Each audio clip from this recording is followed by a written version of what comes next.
He came in, he sat down next to this young lady, and he said, so and so, hey, how are you doing today? How are you, Kenneth? I said, I'm fine. And then he talked to her and he said, like, would you like to sit on my lap? What? And yeah, he asked her that straight out. You're and I shitting just pretend I was flipping my newspaper. And he looked over and he said, I'm sure Kenneth, you wouldn't mind, right? Then, what? No, I did not. No, he's asking you whether you would mind sitting on his lap. You mean? Ooh. Hi, everyone. I mentioned this a couple of episodes ago that I've started a few series, different series for different reasons on this show. And today, I'm going to be talking about a subject that's based on one of our series, and it's called I Love My Job. And I'm here with this guy who has made a mid-career change some time ago, and he has had an interesting journey, which I think it'll be great, especially for those of us who are considered today as senior youth or the senior young, whatever that means. And for those of you in your 40s, especially, of course, you're not left out of this. It's good for you to have a listen, because people like this gentleman in my studio today took risks to be where he is right now. And I have the pleasure to invite, or rather introduce to all of you on the Chris Hansen Conversation, my friend Kenneth Wong. Welcome to the studio. Hi, Chris. Thank you very much. Oh, you're welcome. Fine. You're welcome. And you're looking all good. Thank you. How's business been? Quite brisk. Great. Yeah. Well, there are ups and downs. There are some quieter days, but when it gets busy, it's really busy. Okay, but overall, it's been good. Overall, it's been good. I'd like you to start this way. Can you tell everyone who you are, what you're all about, what you do right now, and then where you started off from? Okay. First of all, I'm Kenneth Wong, Singaporean, born and raised here, and I'm in my early 50s. Shy about the age, huh? Yeah, a bit shy lah. I'm told I don't look shut my the age, fuck up, but bro. come on, You and I are the same age. I'm 53. We are the same age. Okay, there you go. Yeah, there early you have 50s. it. Early 50s. Yeah, okay, yeah. so Early 50s. Early Senior 50s. young. Yeah, senior young. Okay. Young seniors. Yeah, whatever. So, I'm a locksmith right now. Okay. And I have a very interesting background. Well, some people say it's interesting because I wasn't always a locksmith. I used to be in public relations much earlier. I was a PR consultant. Before that, I was a sales guy. That's how I started my career. You were? Yeah. I didn't tell you that, right? Yeah, I sold software to the defense organizations, and some hardware too. Yeah. No shit. Yeah, really. I worked in a government-linked company, my first job, and I sold back then it was very high-end graphic simulation software to the military. And this stuff was developed in the US by companies that make stuff for NASA and the US military and stuff. Holy shit, boss. Yeah, it's a very interesting job. I'm pretty sure, man. Yeah, but it had nothing to do with mass comm, which is what I studied in university. Okay, so you have a degree. I have a degree. From, don't mind me asking, where? I studied mass comm in Simon Fraser University in Canada. Okay. That was a long time back. Not that long. Yeah, some time back. Yeah, a while back. Yeah, and then I came back. Couldn't find a job initially. Okay. But I landed a job selling the software in the government-linked company. But I wasn't happy with that because I wanted to do something mass comm related. Yeah, because you went to get a degree in that. Evidently, you were interested in the subject, right? That's right. I wanted to be either a journalist or a PR guy, or in advertising. Actually, when I was young, I wanted to be in advertising because I watched Murphy Brown, and Murphy Brown was in I remember Murphy Brown. right? Candice Bergen. Correct. Candice Bergen, yeah. Correct. And she likes Motown music, and I thought she was really cool, right? And she's in advertising. Like, I just want to be in advertising. I didn't even know what the heck it was. It had something to do with ads, I didn't know what I wanted to get into really, but I just got into mass comm, right? Okay. And came back with that degree, and I thought, okay, I'll go into advertising, but I couldn't land any jobs in advertising. Really? Why? Because no experience. And I'm not young, cute, long hair and sexy body. Young, female. cute, long hair, sexy body, female, tight skirt, whatever it works. It helps a lot. Yeah. Do you think, just based on what you've just said, that you and maybe me might be considered misogynists? Okay. Moving on. I'm pretty sure we're going to get screwed for this, man. Moving on. So but we didn't mean that, did we? No. We think the world that women can do really, really well. No, in fact, in on my their own career, merits, of course. Regardless of gender, I've met some really capable people and some pretty useless ones too. Terrible ones. It's not about gender. So were there more useless ones or very few capable ones? No. I wouldn't split it down the gender divide. I would just say there are people and then there are people. No, people in general. I'm talking about people that. in general. Yeah. But more useless ones. Back then, more capable coming back ones. to the story. Back then. The people I applied for jobs to tended. I realized they tended to be male. The people who were who interviewed. Interviewing or went through my resume and stuff. Right. And I had a sense that I was disadvantaged because of my gender. This is when 1992, 93. Yeah, about early 90s. Yeah. Okay. Early to mid 90s. Okay. And I thought, okay, never mind, we just do something else. So I somehow landed a job in sales. Did that, but got tired of it because it's not what I wanted to do. Then why? Because the KPIs and all that? No. It was fine. It was just not what I wanted to do. I wanted to go into advertising. So it was really passion for that? Yeah, I really wanted to try it. Okay. And I was the only non-engineer in a 80-person engineering department. Oh, so you got a right-brainer surrounded by lots of left-brainers, huh? Yeah. So I was kind of out of place, but they're nice. It's not that they're not nice.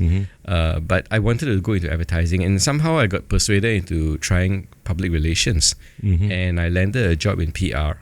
Okay. So you finally managed to get a job. After how long? Oh, about a year and a half, I found a job in PR. So I didn't stay in sales for long. Right. I got into PR, and that's how I started my PR career. To cut a long story short, that lasted for a couple of years until I decided that I love PR, but I don't love working for the people that I worked for. Didn't love. I really didn't like some of those people. And so I decided... No, don't stop there. Yeah. So what was about these people, man? I didn't think that they were worthy of leadership. They may be good at their work. They may be nice people, right? They may be good, upright, honest people, right? Maybe, but they were terrible leaders, and very few people make good leaders, right? So they didn't meet the standards I had would have liked to see in the people that lead me, who lead me. Okay. And I tell you some interesting stories. If we had time, I'll tell you more. No, just tell me one. Oh, okay. I was in a office pantry. The male boss comes in, sits down next to a rather attractive female colleague. Right. Me and the colleague were sitting at the opposite ends of the long table, and we were, in those days, we all had hard copy newspapers. Right. There was no, we read through scanned through the newspapers for news articles every morning. So I was scanning through the newspaper, and he came in, he sat down next to this young lady, and he said, so and so, hey, how are you doing today? How are you, Kenneth? I said, I'm fine. And then he talked to her and he said, would you like to sit on my lap? What? And he asked her that straight out. You're and I just pretend I was flipping my newspaper. And he looked over and he said, I'm sure Kenneth, you wouldn't mind, right? Then, what? No, I did not. No, he's asking you whether you would mind sitting on his lap. You mean? So, the sexual harassment. They didn't understand that it was not. This was long before Me Too, right? Yeah. And I was like, this place is crazy lah. You so did she sit on his lap? Of course she didn't lah. But she played along, she giggled, laughed, Fortunately, whatever. she didn't. Yeah, and I mean, she did pretty well in the company because, for obvious reasons lah, right? What? Because she didn't tell him, hey, stop that nonsense, right? Oh wow. So then I felt like that I got no future because my leg's hairy. I don't wear short skirt, and the boss ain't gonna ask me to sit on his lap. So what the heck, right? I might as well leave. And I told my dad, I said, I don't like working for these people. And I told him why. And this was just one of the reasons. And he said, look, do your clients like you? I said, they love my work, right? I like my clients. He said, since that's the case, then start your own firm. And I, what? Yeah, just rent an office, start a company, and continue with your work with them. So that's what I did. Not many dads would say things like that. Yeah, my dad. Yeah, he was an entrepreneur, self-employed to him, it was the most natural thing. So I got two friends together. I takut, was scared, right? On my own, I was only like 27, you know. So the three of us got together. We started a firm. One small office along Chin Swee Road. Three of us, 3 desks, 3 computers from our homes. 3 discarded metal filing cabinets, the grey type. Yeah, and 1 Fuji Xerox machine. That's the most expensive thing. That one, like 7,000. We leased it for a few years, and we were a business, right? And first year was good. But after that, .com bust and so on because we were focused on tech PR initially. Right. So then fast forward, they dropped out. My company struggled along, and I found that while I wasn't really in the red, I wasn't making money for myself. I was basically doing national service by paying my staff and not earning a lot for myself. So I decided, you know what, let's just close this and dissolve the business. Yeah, and I found out that for the Polytechnics offered 42 days leave a year back then. 42 days? No kidding, man. For Polytechnics offered their staff 42 days leave a year. What the hell do you do with 42 days? Yeah, the reason is because the story I'm told is that in the old days when the British were here, they needed time to take the slow boat back to England and have their summer, then take the slow boat back. I don't know that's a funny story. But the fact is we really had 42 days leave. Okay. Right. Okay. So you there's too much leave, right? And I was like, hey, that sounds like a good job, right? Right. So again, fast forward, I found a job in a poly, worked there for a year, but I found the to do what? I mean, in doing teach, what? Teach PR. As a lecturer? Yes, as a lecturer. Okay. So I taught PR and marketing for about a year. Found the pace too slow. Then I went back into the private sector. And I went back into the private sector, found some jobs in sales, went to PR, work for people. None of it worked out because I really wasn't ready for all that. So I had a short stint of going around in circles, going to different jobs. But at that time, you were what? I was already in my 30s. Okay. Yeah. Okay. Almost mid-30s. Okay. And married already at the time? Yeah. And my son... Oh, and one of the jobs was in sales again. Okay. But this time it was advertising sales in a big Well, you would company. have enjoyed that, wouldn't you? Well, if going to KTVs at night and staying up to 3 in the morning with girls left It would have and right. been better if you had that job in your 20s instead of your 30s and when you were single and young. You're right. I had a baby boy at home, right? I wanted to be a good dad, right? It's difficult to be a good dad when you come home in the wee hours in the morning. 8:30, you leave for the office again. Yeah. And the whole thing starts all over again. Yeah, then you go back home one day, he calls you uncle. If he's even there, right? And then there were sales targets to meet, right? And so on. So I'm like, no, this is not a thing. And I thought back to my teaching stint. And I thought maybe try again, but try a different place. Holy shit. So you went back to teaching I went back to teaching. Okay. And the second time I went back to teaching, I stayed for over 15 years. Yeah, over 15 years. 15 years. No That's kidding, a man. long stretch. That would mean that's the longest job I ever had. Okay. And probably will. Right? Okay. And don't say that, probably will. Okay. No, because maybe lah. But anyway, well, the thing is this. I love my job. It's very meaningful work. You're talking about what? The teaching? Teaching. Okay. Yeah. Right. In fact, I progressed so much that I went. I even did a master's degree in education. Yeah. So I have a postgraduate degree as well. Who? Yeah. So you're really freaking qualified to the brim. No, there are people more qualified than me. There I are mean, people with fuck PhDs. me, dude. You're talking to a 4 O-level holder, so shut the fuck up, man. I mean, you've got a degree that you did overseas in Canada. You came back, couldn't get a job. Yeah. Then you worked in sales and all that. But you had quite a storied life so far, right? Or the stories you've been saying so far, the journey you've had. Yeah. And then you had a postgraduate degree. Yeah. I mean, come on, man. You got what? Paper coming out your wazoo. So it was all unplanned. My mom said, hey, you know, if your tuition teachers were still were still no. If your tuition teachers were not alive today, they'll be rolling over in their graves because no one expected you to get a master's degree. You of all people, they thought I was gonna be a drug addict, go to jail. Seriously. Yeah. I mean, most teachers used to think of people like us, like that way. Yeah. I had the same. Yeah. We are in the same boat, lah. So when you do something like that, people are like, really? You know? Yeah. And I was so proud of it. I took my O-level report card, which was more than half red, lah, right? Really? Yeah. And I took a picture of it with my master's degree cert. Wait, let me. It's like I was fat then. I'm slimmer now. Before and after. But wait, let me just rewind a little bit. Your O-level results were that bad. You were from SJI, right? Okay. Okay. I'm not gonna go there. Yeah. All right. So after that, where did you go after? I kind of squeezed past the minimum entry entry requirements, and got into a junior college. Oh, you went into a JC. you went to JC. I was so immature that I wasted my time there. Which JC was this? Well, I tried to get into Catholic junior college, but they rejected me. CJ rejected you. Yeah. Oh wow. That's that bad. So then I went to St. Andrews. Okay. Yeah, in good college, by the way, but culturally very different from the Catholic background. I would think so. You can imagine. But I didn't spend a lot of time there. I played truant, and I wasted my time. It was the girls, man. I didn't even have enough of those. I'm very disappointed. Anyway, let's not go there. I don't know what I did with my time there, but... so you had 2 years, you did do your A's, right? Yeah, but I did so badly that I might as well not have done it. Okay. Yeah. So, and then I went into NS, like everyone else. And after NS, my parents put some money together and sent me overseas, hoping that I will not become a drug addict in North America. Yeah.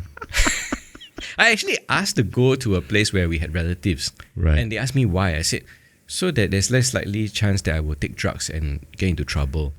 Really? I actually told my parents that. You don't seem to me to be that kind of person, to go so haywire. I think if I hadn't gone through NS, I might well have. Really? Yeah. So it was a very different Kenneth way back when. Yeah. Okay. I would have tried anything and done anything at that Holy point. shit, Yeah. I was bad. Yeah. In some ways. That is so... Yeah. But I grew up very quickly. Unexpected, man. Yeah. Okay, so NS make you grow up. Oh, yeah. I would suppose back then, when we were in national service, man, I mean, every generation will say they had a tougher time now. Yeah. To be fair. Correct. But for our time, it was tough. It was tough, man. And it really woke some of us up. Yeah, hell yeah, it did. Yeah. So I became quite aware of the realities of life. I knew that I had one chance to make good. No matter what, just come back to Singapore with a degree. I actually told myself, if I cannot get a degree, don't come back already. Too lao kui. Cannot come back. So it was a way of telling myself, you better get that degree because you need to go home. Right? And I did. Right? I cruised by with 2.5 GPA, can already lah. Jadi lah. Let's don't say I don't have. I have. Right? Okay. I didn't bother with the 3-point-something, 4.0. I didn't care. I just wanted a degree. So which after all you did get. And I not only did I get it, I learned quite a lot in mass comm. I actually enjoyed the kind of mass comm they taught there. But of course, coming back to the earlier part of my story, I didn't find a job initially when I came back. Yeah, sure. But I just want to harp a little bit on what you just said.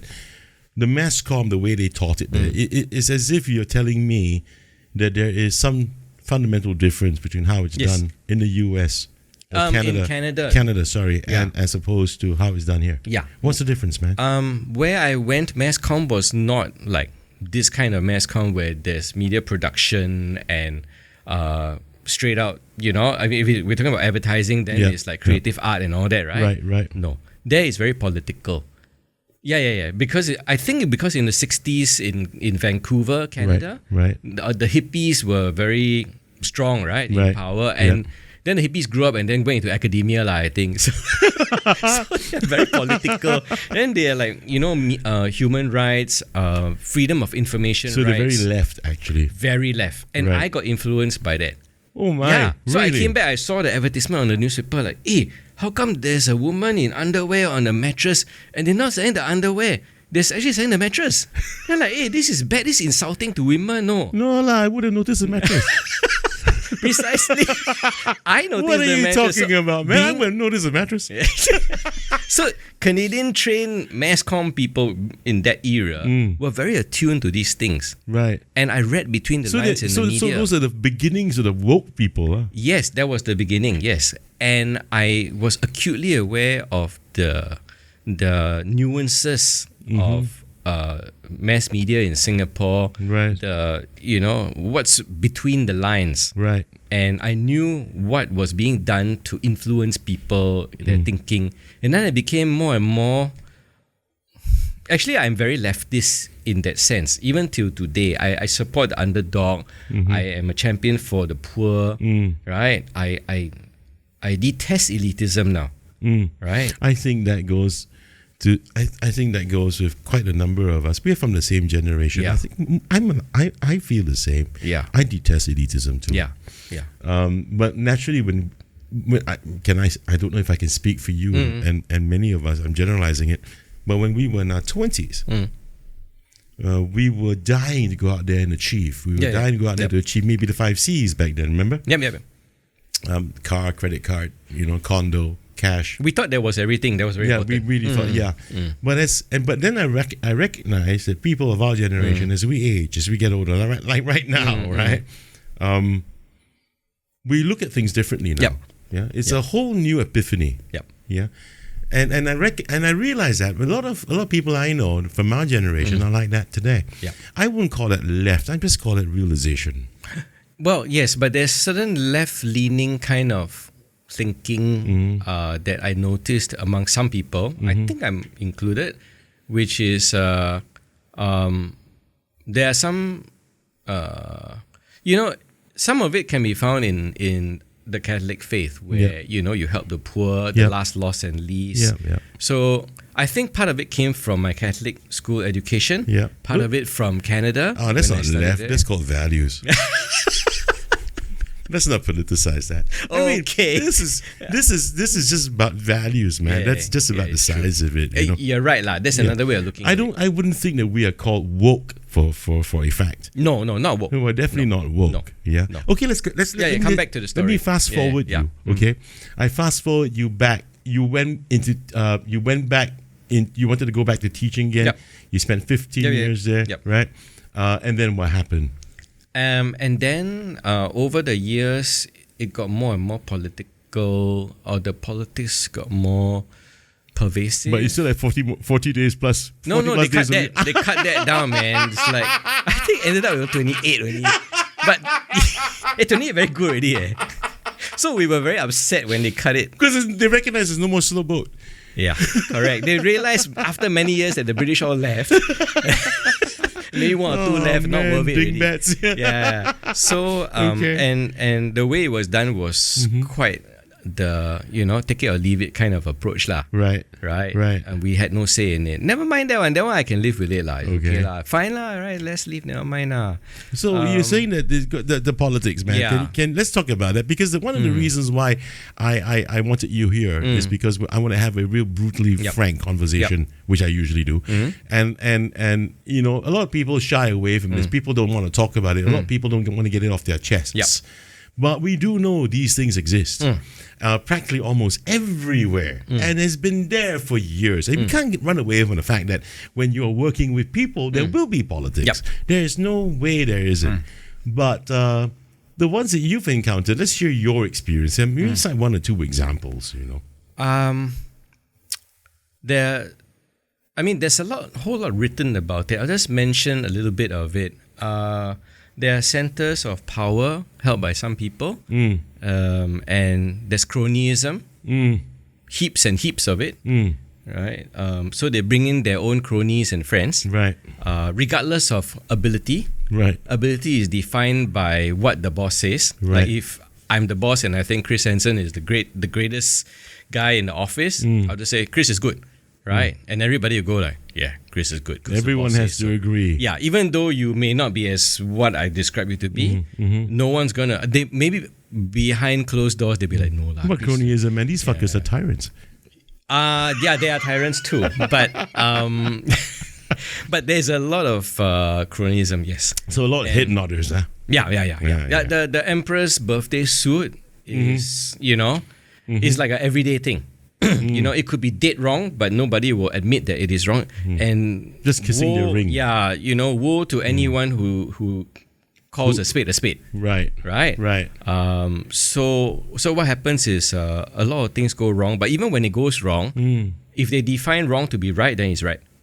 It's like the whole event. Nobody shows up. They'll say like, it wasn't meant to have anyone show up. Yeah, it was successful anyway. Yeah, it was successful because we did it as an exercise and we're preparing for the next one. Yeah. And then it goes like, yes, we did a great job. Right? Oh my God. It's like that lah. Then if you're the one guy who said, hey, but hang on, earlier you said you want to invite people, right? You die lah. You die. Right? Gosh. So everybody learns to just go along, right? Right. I will not cite specific examples because they are innocent people. But why do these people want to just play along? Fear. Fear of what? Fear of repercussions. Yes, fear of being sidelined, not getting the bonuses. Yes, correct. Not getting the next promotion. Yes. Being screwed. Your next ranking exercise. Correct. And then sometimes it gets to livelihoods are threatened. Simply, they think so. Okay. And I'll go on to that point later. Okay. Right. So they think their livelihoods are threatened. Sometimes even their safety. Right. And then there are incidences safety. Where, yeah. I'll tell you why. There are incidences where people are called into a meeting room, accused of stuff by a tribunal, a panel of 2 or 3. Oh boy. Cornered. That's abuse, right? man. Yeah. Insulted. And this all under the guise of, we just want you to improve. Right. So Chris, you did all these things wrong and you are quite useless. You need to learn to be better. Yeah. Blah, blah, blah. Yeah. Right. If you continue like that, we're going to put you on this program where after 6 months, if you don't improve, we'll fire you, even though you're in tenure. This kind of thing. This is Inquisition. Inquisition, yeah. The only thing missing is the Spanish. Yeah. Hey, no habla. Yeah. No comprende. So there are incidences of these things that happen, remarkable, man. Yeah, I will not mention who or when or what. So this is like, be compliant or else. Yeah, I heard this type of thing happen lah. Right. Yeah. So of course, naturally, if anyone who knew you or knows you back then and they watch this show and they hear you say all this, they will probably say, it's all hearsay, man. Yeah, it's all hearsay. Oh, it's all hearsay, Yeah. I'm just going to do this. I'm just going to do you this favor, yeah? Assholes. Yeah, okay. I think the word forgiveness comes to mind when I talk about this. And when you invited me to the show, I was quite hesitant to talk about these things. I know. Because I don't want to dig up the past. Yep. I don't want to hurt anybody. Right. And what's done is done. Right. Then we are taught to forgive. Yeah. And I tell myself, you're out of it, forgive. Yeah. Right. But why I share this, even though some of it I don't share a lot of it, right, is because I think there are people out there who are suffering. Yeah. If they're not suffering what I described earlier, they're suffering their internal fears. Right. What if my boss doesn't like me? What if I lose my job? What if I don't get a bonus? I can't pay for my kids' tuition. Right? What if my wife loses her job? Then I'll be the sole breadwinner, and then what if I lose mine? And then what if one of us commits suicide because we are so afraid that we give up, right, on our careers or whatever. Yeah. So many different permutations or scenarios. And I know these things happen, right? So what is my message? Why am I here talking to you? So I thought about it and I was thinking, no, I want to tell people that there is hope and you don't have to fear. Look at me, right? I broke free, right? How hard was it for you to break free, Kenneth? Very hard. Yeah. So what did you have to go through? If you want to send a message to the people out there, I'm with you on this, okay? Tell them how hard it was, but how did you do it? a mixture of indignation, a determination to prove others wrong, and love for your loved ones. That concoction, that mixture. What do I mean? A determination to prove others wrong, because people will say, like, you want to be locksmith, but you academic what? Exactly, man. Hey, From academia to locksmithing. So my supplier like, 你教书的，你要做开锁啊，你是为什么呢? Right? It's like you're a lecturer, you're an academic. Why do you want to open locks? Right? It's such hard work. Right? And that's just one small example. My own family, they were like, really? They know I'm crazy enough to do that, but really. And my friends, you get mixed reactions. It's like telling someone your kid went to ITE, They're like, oh, very good. Now skills are needed, But the face tells you like, wow, jialat, no, your kid cannot study, cannot go JC. After they leave the house, they go into the cars, they start bitching about it. So it's the same kind of look. It's like, you want to go into the trades, right? So if it would have been the same if I said I'm going to be a carpenter, right? Or I took a tutelage under a plumber and I'm going to, clear your sewage pipes, right? They'd be like, whoa, what is wrong with you, man? Right? And there are some people who, very few, but there are some who somehow I get a sense that they're not exactly very keen to hang out with me anymore because, Really? They're all sorts of people, Chris. I'm not kidding. Gosh, plastic, man. Yeah, there are some very plastic. But it's okay, no loss, right? My real friends, they don't care if you should tell them, hey, look, I know sweeper. maybe they watched a recent Barbie movie and they saw a Ken doll, but this is definitely not a Ken doll. Let them know, man, I'm not plastic, man. But it's okay. You know what? Remember I talked about a desire to prove people wrong? The more someone says to a woman, for instance, you work in a bank, you want to be a seamstress, you should die. How are you going to alter enough dresses to make a living? She should say, every woman has a dress. Every woman has a different shape and size. Every dress is different. Someone's got to do the alteration. I'm going to be the best. Otherwise, they'll be naked on the streets. No, they'll be in ill-fitting dresses. It's even worse than being naked. If I were her, I know what my reply would be. I say, if you want to stop me from doing this, it's because you want to see more naked women on the streets. No. Do you actually think some feminist group will come after me for this? Yeah, that's why I'm not continuing on that line. They can come after you, not me. My goodness. So no. Seriously, I would tell any woman or man, right, in their mid-career, look, don't be afraid. Your boss bullies you. Write that resignation note. Before you do that, plan. Think carefully. Pick up your courage, right? Just do it. Right? Put in the letter and come hell or high water, you must make it. Okay? You must prove failure is not an option. Even if it's a failure. It's a setback, it's not a failure. Yeah, it's a setback. You just start again, you do something else. But the world and God will not let you down if you try your best. Right? There's always a way out of any problem, right? Or around it. If there is no way around it and no way to solve it, it's not a problem. It's a fact of life, like death and taxes. Okay? So that's my message to everybody. There are too many people I meet out there who are suffering. Right? They're so worried they'll lose their jobs. I'm 45, I'm 50, how? Right? Then I don't want to be a cab driver. I want to be a GM. I want to be this, I can't lose face. Bro, nobody looks down on you. And if for doing the trades or doing driving or what, it's an honest living. Right? And if they do, they're not worth your time anyway. And if people want to look down on you, even if you're the general manager of a bank branch, they will just say what? But you're not a doctor like me. Right? They still want to look down on you. Look down, sure, they'll find a way to look down on you. Don't bother. Right? Just do what you feel has potential, pick up your courage and do it. Don't let anyone step on you. That's the thing. I can't stand it when I see people who are holding high-paying professional jobs, looking down and talking down to others who are not. And I think that's the most disgusting thing, really. It's disgraceful, frankly. It's inhuman. It's inhuman to treat someone like that. It's a master and servant concept, which I never appreciated. Tell me, why locksmithing? A few reasons. One, it's a necessity. Okay. We all need locks. There are locks everywhere. Everywhere. Yeah. Okay. Give me a pair of handcuffs. Well, I'm just kidding. Yeah. Two,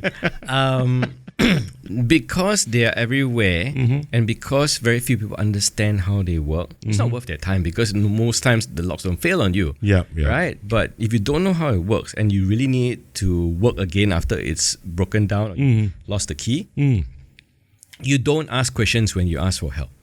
Right? You just like, can you come? Right?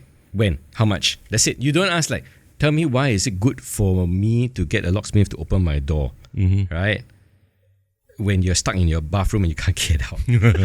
You don't ask why. You just, please come tolong, hurry up. Right? Yeah. You may not even ask how much No, if you're desperate. I funny you use that example, because I had a friend whose wife called me laughing her head off because she wasn't home. Right. And he called her. Thankfully, he's got but he didn't have his phone in the toilet. He was stuck in the toilet. He couldn't unlock the door. So there was a small ventilation window. He climbed up that window. And then he saw two teens downstairs. And he went, he psst, psst, help. and then they were looking, what? And they saw this head at the small toilet window. I say, I'm stuck in the toilet. Can you call my wife? And then he gave them her number, and this kid called the wife. I think your husband is stuck in the toilet. She called me up because he called me up and said, she was laughing. She couldn't stop. She couldn't hold back. Say, hey, guess what? He's stuck in the toilet. Could you do me a favor? Can you help me out? I said, okay. Yeah. So I went to the house, and fortunately, she was there to open the door. So it was. I don't know. You're the locksmith. Yeah. He couldn't open it from the inside, but I could open it from the outside. Oh. Okay. You know, I think the handle may have become and we loose. spent half an hour laughing, and we spent a few years never making him forget this. He's lucky that you could open it from the outside. He's lucky that he didn't lose consciousness and slip and fall. Yeah. He's lucky that there were two boys downstairs. Right. He's lucky on so many counts. Right? Yeah. And, almost every day I tell people, your toilet lock, you better check. Right. Because you don't know when somebody might slip and fall, get a heart attack, happen the door lock or is faulty, right? And then even if they call for help, you can't open the door, right? Or you lost the key, right? Then how, right? See, that's why my master bedroom toilet, I don't have any locks, man. Okay, that's fine. Kinky. Yeah. Kinky. Safety. Safety, never mind the kinky. Safety more important. Okay, but it's amazing, from academia to locksmithing. And you're saying that you went into this business on the premise that there is a market for it. Oh yeah, absolutely. Right? Absolutely. And how did you get into it? How do you even, So I went under the tutelage of an experienced locksmith. Okay. And he actually agreed to take you. Yeah. Right. My sifu lah, if you may call it that. Sure. His name happened to be Wong, so Master Wong, okay, like you, Wong. One day you'll be Master Wong too. So, so that's how I got into it, and it's a very challenging but enriching learning process. Do you feel fulfilled? Is it fulfilling? Sense? Has it been fulfilling for you? Do you feel fulfilled? When I help people and I get the good reviews from them on Google, when they come out of a room that I've released them from. You mean there are plenty of those? Yeah, quite a few actually. Oh, yeah. Whether it's bedroom, washroom, shit, flat. Really? I'm not kidding, man. Yeah. How can so many people get stuck? No, because the door faulty lah. You lock the thing, you go to sleep, right? Then next morning you wake, hey, how come can I open? Then how do you even get into the house? If they're stuck in a bedroom and the door is locked on the outside, how do you even get into the house in the first place? No, it was fine before. Is not fine after. You know what I mean? No, yeah. So you had to get into. You get in first. It's so fine. Have you had an instance, for example? Have you had an instance where you've had, say, a couple stuck in a bedroom of their home, and their main door is locked, but they couldn't get out of their bedroom? So they call. They have the handphone. Oh, yeah. And how do you get into that? So we pick the lock of the main door. Have you had an encounter like that? Yes. After we establish that the person is really the owner or the tenant, right? Right. Then we open the main door, go in through the living room, go to the bedroom door, open the bedroom door lah. So you basically can pick locks without breaking the lock. Yeah, that's why people call locksmiths. If not, then you call a handyman or a contractor and they'll break the whole door down also. Right. Can, so locksmiths therefore have to be registered with the cops, right? We are registered entities. Because you can open any damn lock. No, we just register. Yeah. Because you can open any damn lock. But you know what? So can a contractor. So can a handyman. So can a guy with a chainsaw. But they will break it down where you guys would. But interestingly, right, in my research, a lot of the burglaries around the world, especially in North America where there are a lot of studies were done, right, and Europe as well, they don't pick the lock to break in. They break the lock. Okay. They pry the window open. Okay. It's faster. Right. And when you pick a lock to open a door or window to burglarize the place, the police will immediately know you are a lockpicker, therefore you are most likely a locksmith. So the idea is if you're a locksmith and you want to commit burglary, don't pick the goddamn lock, break the damn door. Whether you're locksmith or not, you could be a dental surgeon. If you want to break into somebody's place, the quickest way is to break the thing. Oh man! Right. So that's why there's a fallacy. A lot of people don't understand that. I have this picture, man, that I found on your website. Can we put it up, please, Kai? The one with the car. There's a big car or van or thing. It's a van. Yeah, that one. Oh. Yeah. So basically, you can do this for cars as well. Not all vehicles. Okay. Yeah. Some don't allow you to do that because they auto lock back. Yeah. Some vehicles. Right. But for the older vehicles, for some simpler vehicles, for commercial vehicles, for lorries, yes, we have our ways, methods, we have our tools. Okay. We can. Okay. Yeah. Okay. I never thought about calling a locksmith where cars are concerned. Well, somehow, like in this case, the young lady locked the van, her dad's van, with the key inside. Man, he must have been so pissed. Oh yeah, the man was really angry. So she's a very nice lady lah. So she called me one morning and said, "Can you kind of help me?" So I went to there, and I helped her open it. Along the way, the dad was very upset, and I overheard him on the phone. He was talking in Mandarin to someone, and he said, like in Mandarin, "Can you bring one for me?" Right? My daughter locked my van. I can't get in. So I thought he meant bring one spare key for me lah, maybe lah, right? So I asked him, Mister, in Mandarin, I asked him, "Are you asking someone to bring a spare key?" And then he snapped at me and he said, like, "If I could get a spare key, why the heck would I call you?" Right? I was a bit taken aback by that comment. Like, I said, "No, it's okay." So I just continued my work. His daughter was very embarrassed lah. But when I was done, I was very polite to him. I said, like, "Sir, the van is open, right? You can test the door, test the van if you like." No need lah, no need. Right? So the daughter was very, very appreciative. And in her review, she wrote that, she was not only appreciated that I was able to open the van for her, she was even more appreciative that I was very professional in how I dealt with her very rude father. She apologized to me profusely after I said, "Don't worry lah, hey girl, don't worry lah, it's okay lah."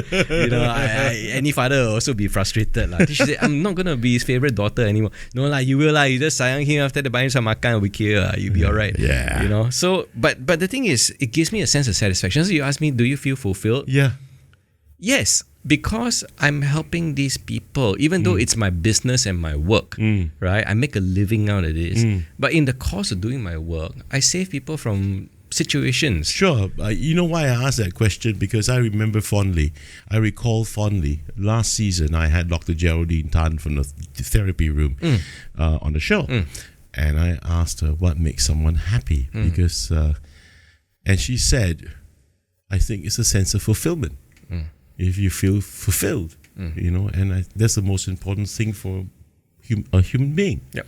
And hence my question, because you made such a big leap, man, from being a lecturer in academic, for so many years, 15 freaking years, right?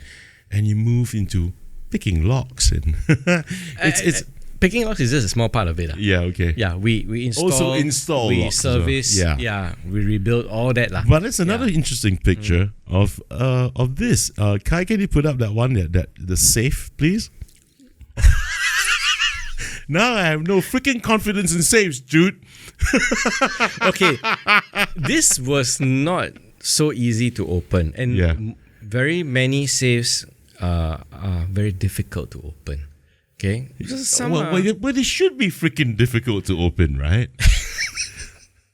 What's the story of this one, man? You mean he forgot a combination? No, his key broke in it.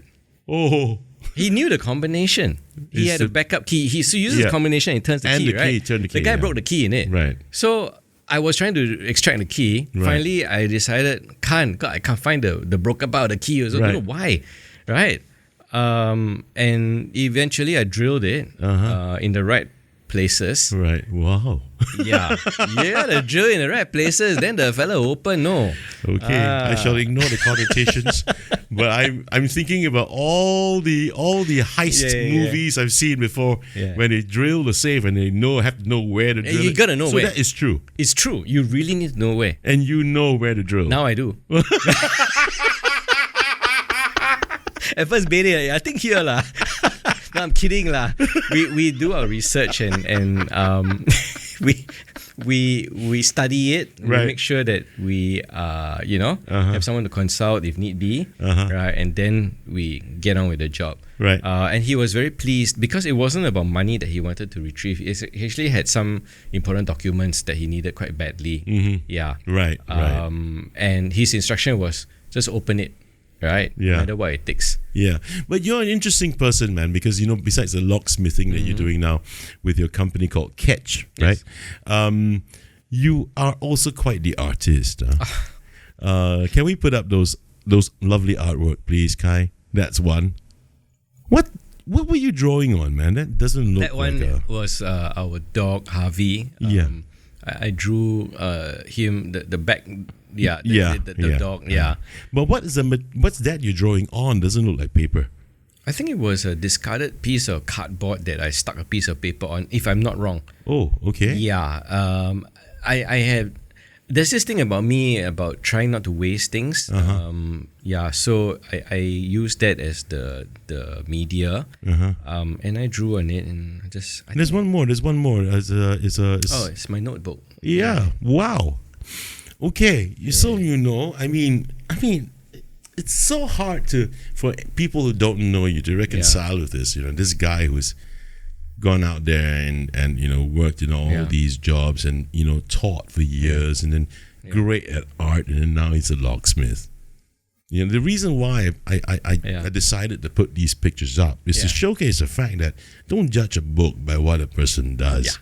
Because. And I know, of course I do. I'm your friend. I know you're great at art. Yeah. Thank you. And I also know that you're passionate for the young. Yeah. I want to read something off a post you put up. I found on Facebook. It's after this article by the Independent about this young guy who's an NUS business grad who's been job hunting since January. Yeah. And he said, I quote, "I just feel worse with each passing day." And you wrote this. You wrote, "This young man graduated from the business school of a premier university and despairs that he can't land a job." He graduated from NUS Business School last May. His credentials are pretty good. I was a marketing and ops student, and I've done 3 marketing internships. I have leadership experience and I've taken various cert courses. Then you said, if so, why won't he just start something of his own? Hustle, walk into a shop and take on any lowly job selling things. Offer to do marketing for a company pro bono. Yep. Contribute and learn. No one hiring you? Hire others lah. Where's his entrepreneurial drive? Has he no pioneering spirit for a business grad? I used to tell my students that the fire in you will see you through any adversity. Yes, there's a solution to just about any problem. If there isn't one, it's a fact of life. Like you said, death and taxes. Yep. When the chips are down, clench your fists. grit your teeth and fight, I'd say. Yep. This young man needs to fight. If our young won't fight, we are done for. Yep. You want to elaborate a little bit on this? Sure. First of all, if you sign up to go and study business in a business school, obviously interested in business lah. Right. I don't know. You want to be a dentist, then you go business school for what? You want to be an artist, go business school for what? Maybe because he couldn't get into some other course. I don't know. Oh, then he must say lah. I didn't want to go to business school. Now I cannot find work. Right? I should have just gone ahead and studied, I don't know, geomancy or whatever. Ghostbuster. I don't know. Right? But you agreed to go into business. Nobody forced you. Right? So if I go into architectural school, right? Yeah. Obviously I'm interested in being an architect, right? Okay. So you go business school, you be interested in business lah. So you cannot find a job, open business lah. It's so simple. What's so difficult? Really? Right? Is it that simple? No, that concept that if you sign up to join a business school, cannot find work, start business lah. Right. But you said, wait, Jabrick. You said simple one. Yeah. A lot of people, what do you think a lot of people who watch the show, watch what you heard what you've just said, would be thinking? Hey, hello, not so easy lah. Wouldn't they be thinking that? No. The decision is easy. Yes. The act is very hard. Obviously, yeah. Yeah, So that's what they'll be worried about, don't you think? About becoming an entrepreneur. It's easier said than it is done. So therefore, they dare not do it. Let me bring you back to SOC in NS. Okay. Oh, Okay. Shucks. Yeah. Standard obstacle course. Which was a lot tougher than what it is today. Yes, not the kindergarten, play school kind today of is wimpy shit, stuff man. today. The real deal. Yeah. Hey, the decision to run that thing was made for us. Yes. The fear Yeah. that, how to do like that, all this stuff, funny obstacle, break bone. I'm so afraid, right? Yeah.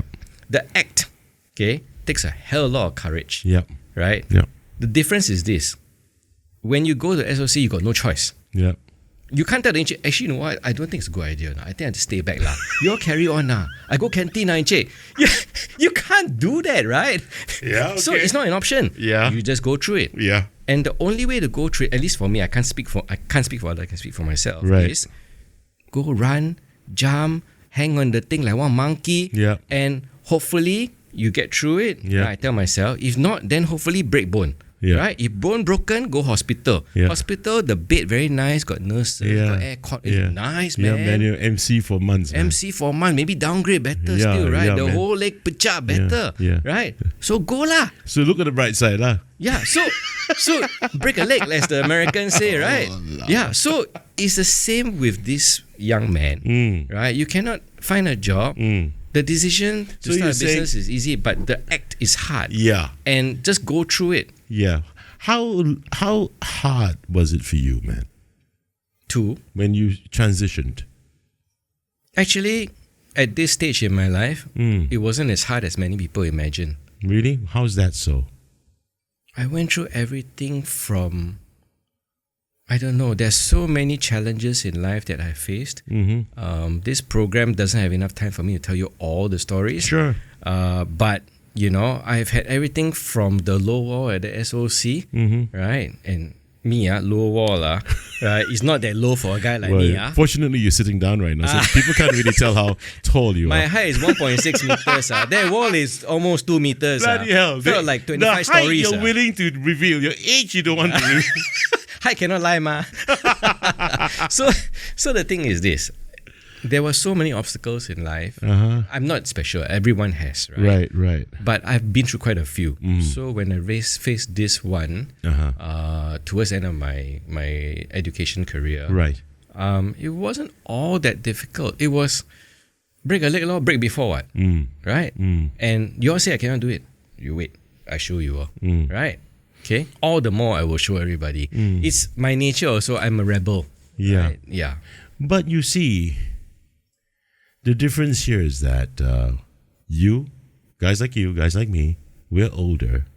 We've been through our rites of passage. We've been through, we've ran through fire, right? And we walked on brimstone. These guys, they haven't done it yet.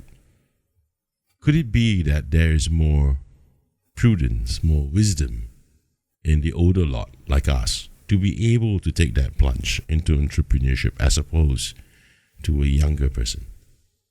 Oh, I started my first business At 27. The PR firm. Yeah. Right. A registered business. Right. Before that, I dabbled in the stuff, but it's not a registered business. The first registered business, 27, 28 years old. Right. No excuse lah.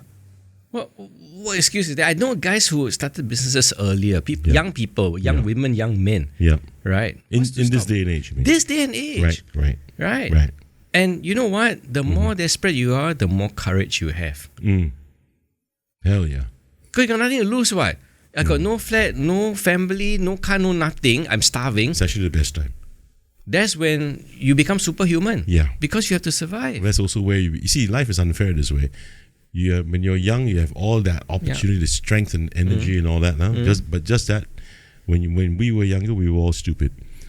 But when we get older, and we still have the drive and everything, we're wiser. But the energy levels is a different story altogether. Okay. Then you're right. I am no longer in my 20s. Spring chicken. Yeah, spring chicken. But you got to be clever about it lah. You find ways, right? Things that you cannot do, don't do, right? Things that you can do, be good at it. Yeah. What's next in your journey? Any goals? Any objectives? Any projects you're excited about? Whether they're related to locksmithing, to your business in locksmithing, or your broader advocacy for resilience and decency for the youth out there. I don't know. Any plans? Remember just now we talked about helping the underdog. Yeah. Locksmithing, my business, are things that, for the reasons I mentioned earlier, are very good and very important to me. Right. But they are just part of a bigger ambition to help the underdog.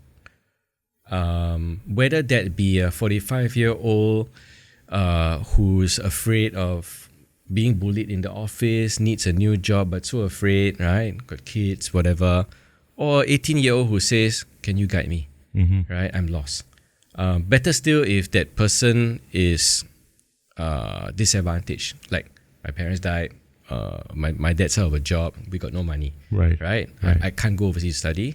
I got two good hands and I really want to learn.